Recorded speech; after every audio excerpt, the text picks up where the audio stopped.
चाणक्यले भनेका थिए, साँपलाई दुध खुवाए पनि उसले डस्न छोड्दैन। त्यसैले कसैलाई आँखा चिम्लेर विश्वास गर्नु मूर्खता हो।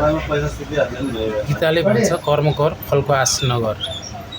मैले कर्म गरेँ, तपाईँले फल दिनुभयो। फरक पर्दैन, समयले अवश्य दिनेछ। र म भन्छु, जसले मेरो ममतालाई कमजोरी ठान्यो, जसले मेरो माफीलाई डर ठान्यो, उसले बुझेकै छैन।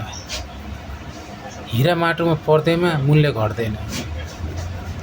सूर्यलाई बादलले ढाक्दैमा सूर्यको प्रकाश रोकिँदैन।